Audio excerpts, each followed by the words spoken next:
Continuando con la unidad número 2, ahora vamos a ver las partes que conlleva hacer un paper, es decir, la introducción, el cuerpo central y las conclusiones.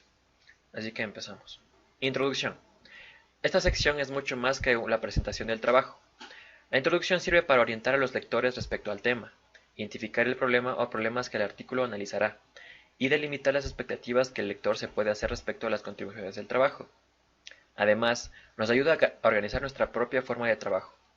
Una buena introducción debe contar con al menos 5 partes. Información con respecto al tema sobre el que trata el artículo. Hay que identificar el tema principal y secundario, dejando claramente expresado el interés personal por el tema. Es necesario expresar claramente cuál es el objetivo del trabajo. Hay que ser concreto y directo.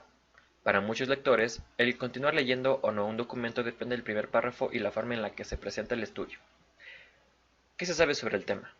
Una vez presentado el tema, es necesario indicar brevemente qué cosas se conocen sobre el mismo, con qué alcance y limitaciones. Es importante mencionar el estado del arte sobre el tema, ya que muchos de los argumentos, comentarios y análisis a realizar durante el paper se basarán en estudios previos. ¿Qué cosas no se saben o no se han estudiado en relación al tema?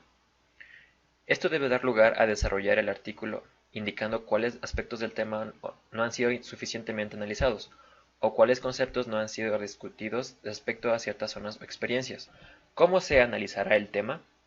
Una vez definido el foco de atención, es importante expresar qué aspectos del tema se desarrollarán y cómo, indicando variables de análisis, fuentes de información, procedimientos que siguen, etc.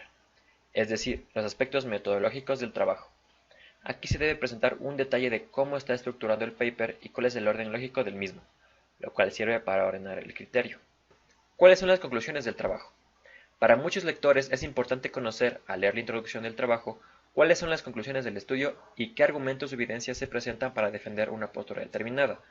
Si bien no es posible decir todo en un párrafo, es importante al menos indicar los principales hallazgos a los que se ha arribado.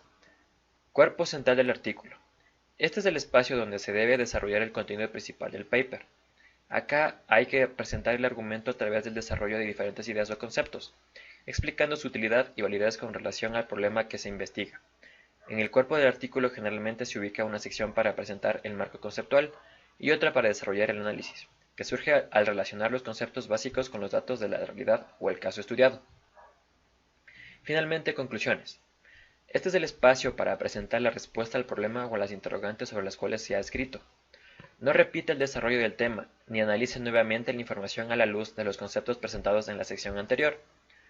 Las conclusiones deben ser cortas, concisas y precisas. Primero es recomendable hacer un sumario de las principales ideas y argumentos presentados.